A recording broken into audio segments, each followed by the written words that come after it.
Are you just plain fed up with your marriage, disheartened, and just don't know what to do? Well, you've come to the right place. Just keep an open mind. Don't be squeamish or shy. Get ready to get raw and real. Raw marriage begins in 3, 2, 1.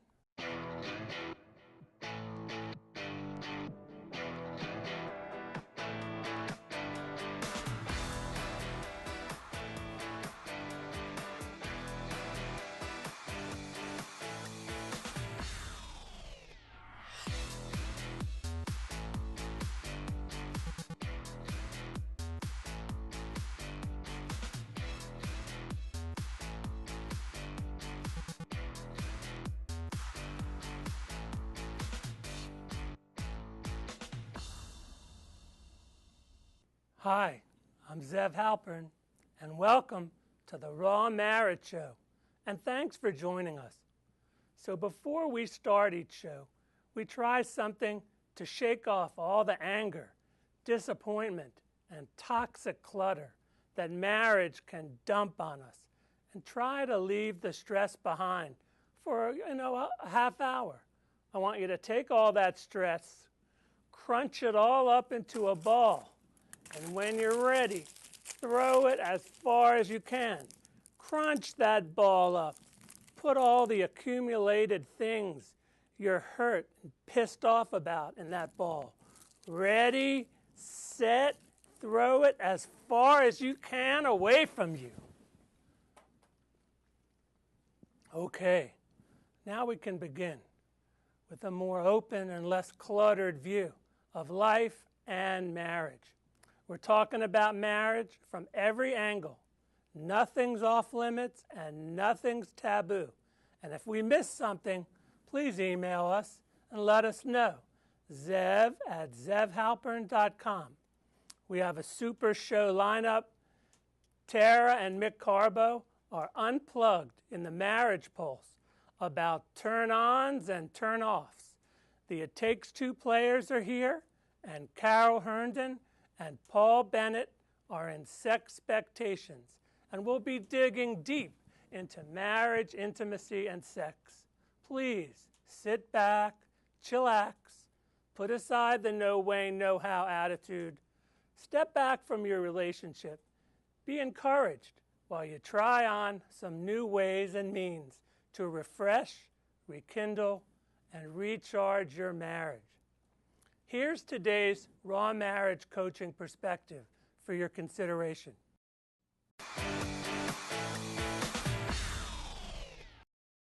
So we get married, and all the image layers come peeling off.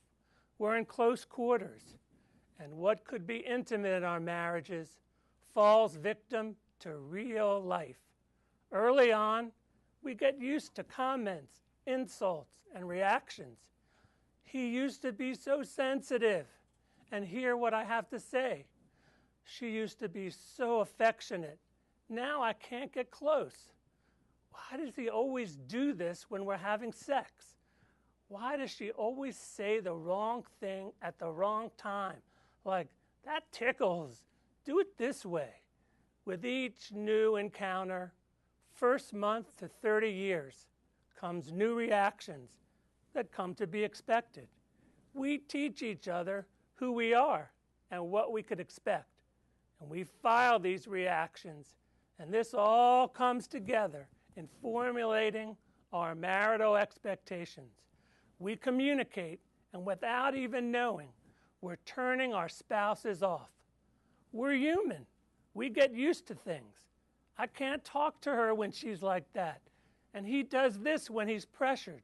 Soon, our day-to-day lives are running on automatic pilot. Hurt and needs go unnoticed, and we become insensitive. Some of us become our parents' marriages. So what to do? A little reality check might be in order.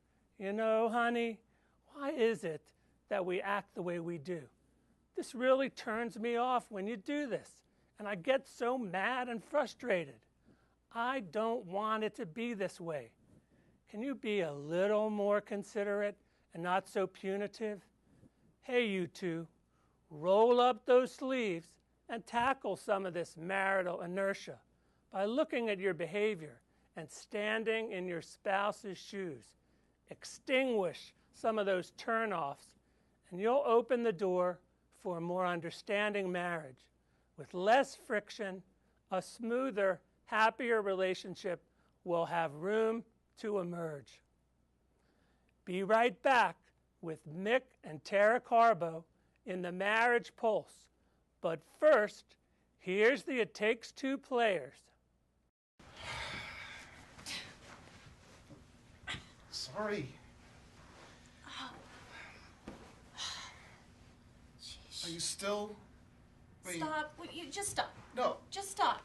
I'm not starting anything. Oh, Are you still... please. Please. How long? I mean, how long are we going to have to be like this? I don't know. I don't know. You just Oh, you don't know? really, Open-ended? really pissed me off today. We talked about it already. I know, but I'm still angry. Well, you're always still angry, and it's enough already. You know what? So what, now you're telling me how to feel? You feel however you want to feel. All right? I'm leaving. I'll be Good. downstairs. Good. Cry out loud. Good.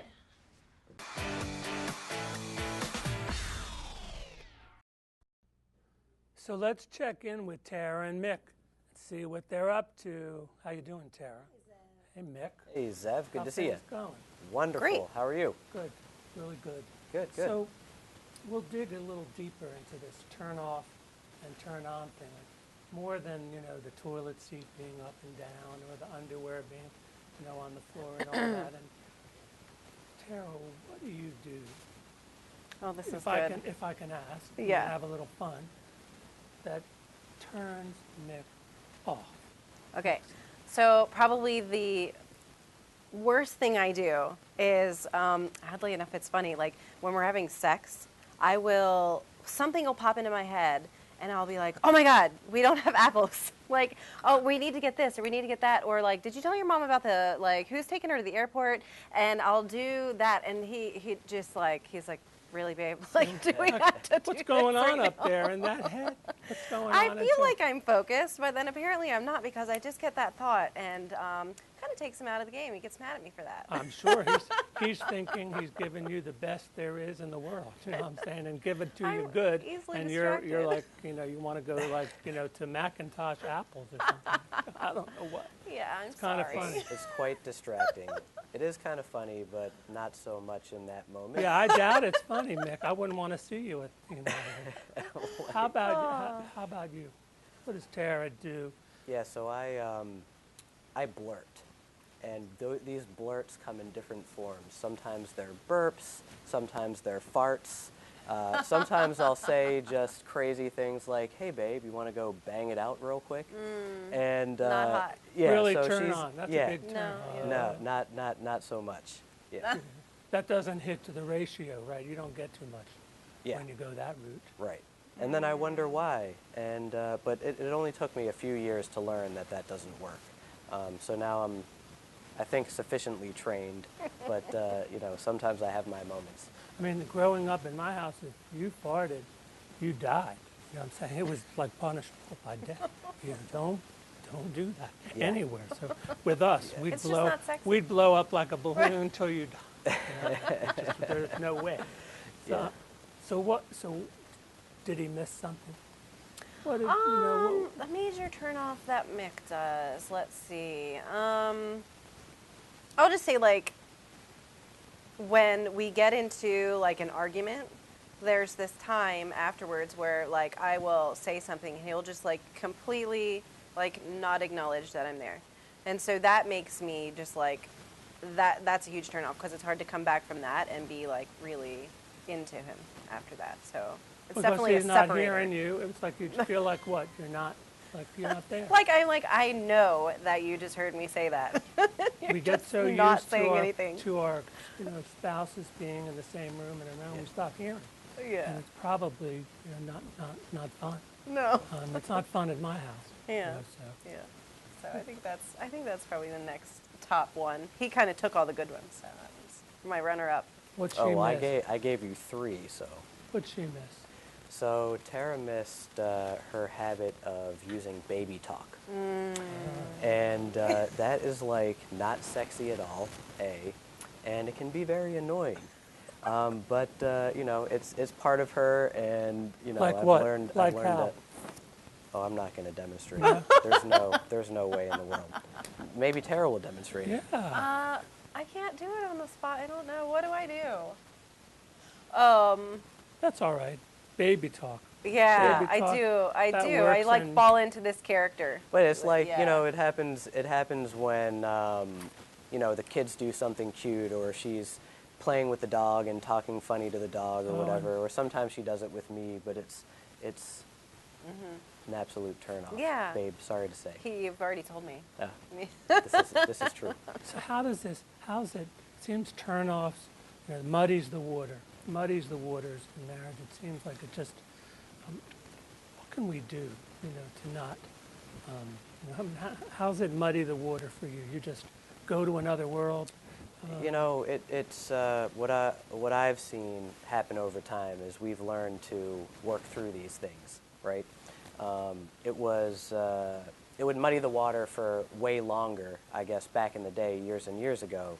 Nowadays, we get over it pretty quick. And the way to get through it is communication, I think. You know, we've learned to make light of it. We've learned to laugh at it. We've learned to laugh at ourselves and each other. And, that's a big one. we talk about it and maneuver our way through. But I think it really, like, it does mix with your expectations of each other. And it's really bad for communication. And so you learn, okay, well, he just doing these annoying things, and then it's patterns, and then you're only expecting the worst, and then there's no, you're not really, like, anticipating, like, it going the favorable way.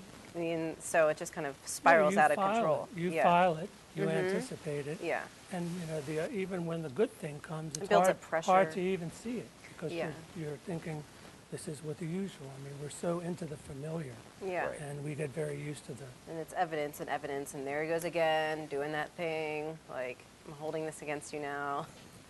so what would you suggest, you know, to couples, other people, that they might do to bring this up, you know, to bring this message up instead of what usually happens, people go for days, months, years, they don't say anything. Yeah. They say, he did it again, you know what I'm saying? And then they just go about their business. What could change that? What could turn that around? How do you turn it around? Well, I think Mick is right with the communication, but I would say the way that it works for us is, and I've said this on the show before, like if you're going to say something to your spouse that's going to be uncomfortable, say, look, I have something to say, you might not like it, but it's important to me, and like I'm hoping that you really can hear me without judgment, or something like that to like set the playing field. And then Where do you go, time out? You know, do you go all of a sudden, well, maybe not in the whoa, moment. stop One action. thing Mick has taught me is that maybe right there in the moment, in the heat, is not the best time to like insert like, stop doing that and I want you to do this instead, but maybe save that for a separate conversation. It's been like a really hard Because you show. can't hear it right now. Right, So right. Because the truth is that So when it's time to say what, you know, some people want to say, the other person just, it's the wrong time. Yeah. And they don't want to hear it. Yeah. Unfortunately, then it just dies until it happens again. Right. Pisses you off. And the person, know, like, one you know, more the person time. thinks they've said it, but the other person didn't hear it. So it's like, we've said this before, we've talked about this before, they didn't hear it. It's eternal. Yeah. And these things, turn offs Yeah. are eternal. Finding ways to turn our marriages on are a challenge, for sure. And thank you for sharing that and, you know, getting real. Yeah. And getting raw. Thought you'd Yeah. like that one. No, I really did. Thanks so much. Absolutely. And great to see you both. Awesome. We'll see Zev. you Good to see again. you too, Thank Zev. you. Thank you. So let us know. We want to hear about what's working for you and what's not. What turned you on and what turned you off. Share a little. Sexpectations coming right up.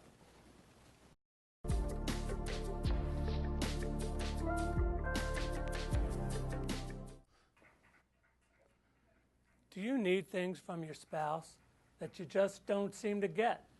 What factors prevent us from having a mutually fulfilling sexual married life?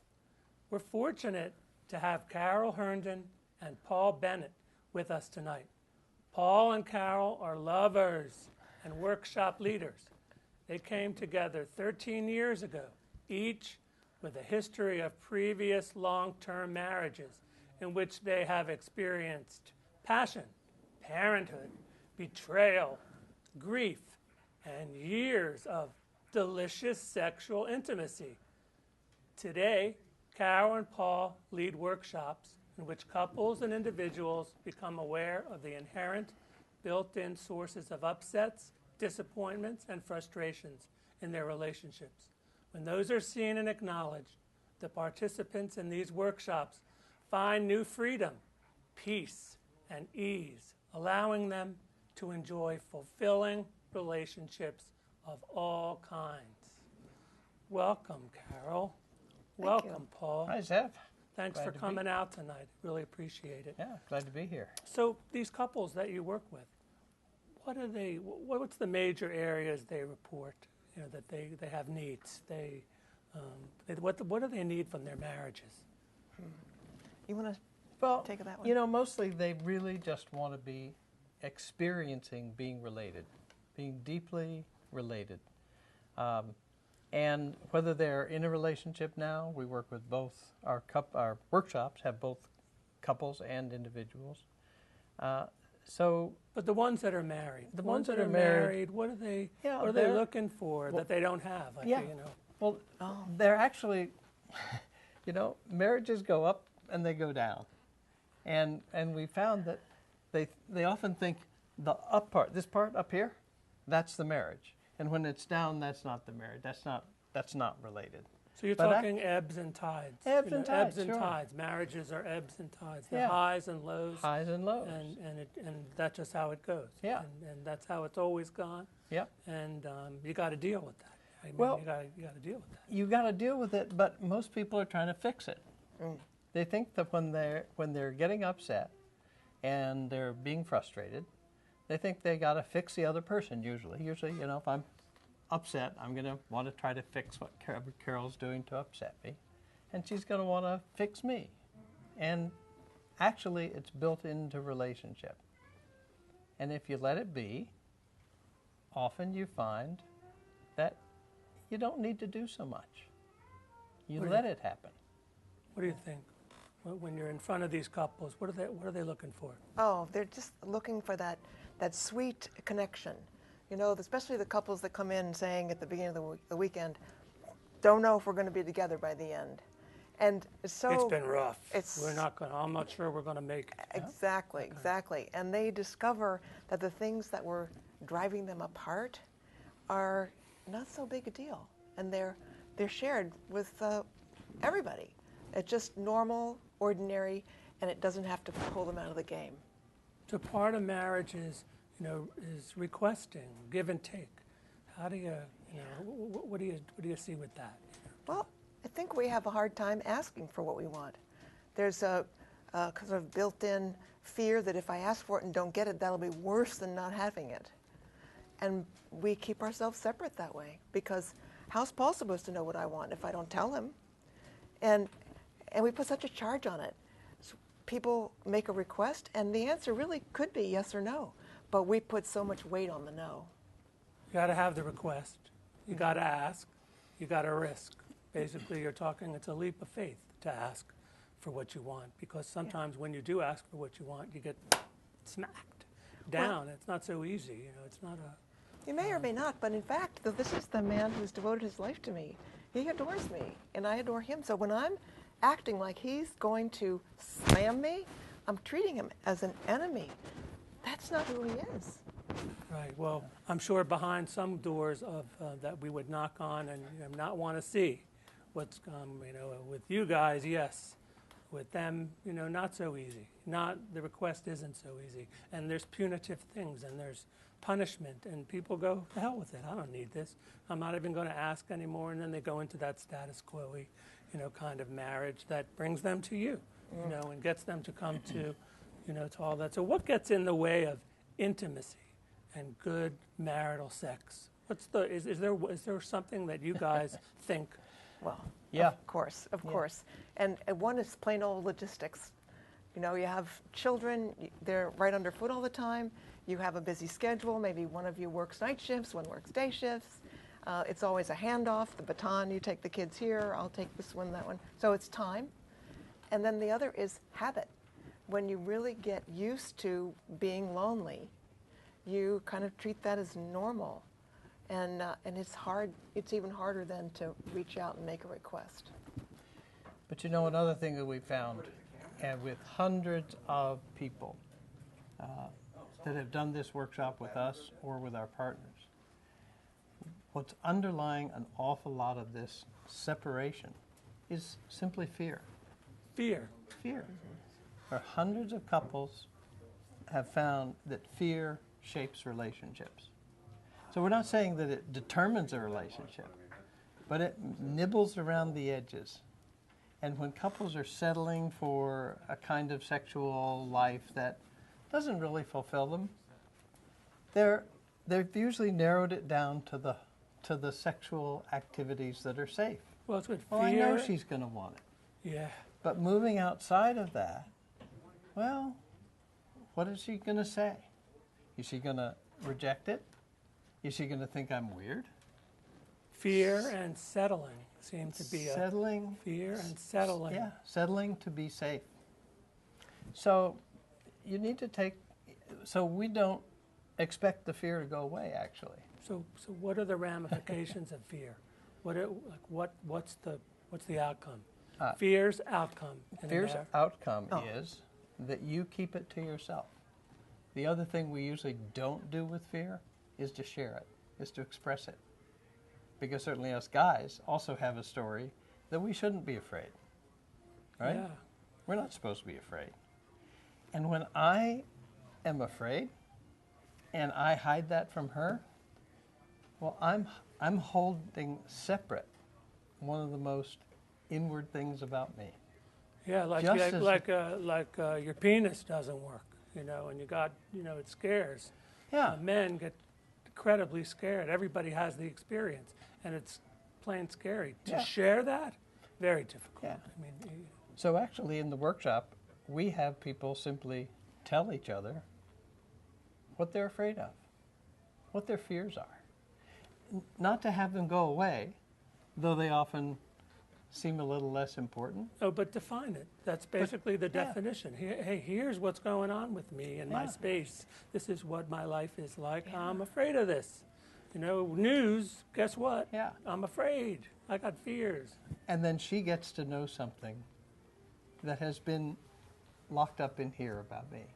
And that really is the definition of intimacy.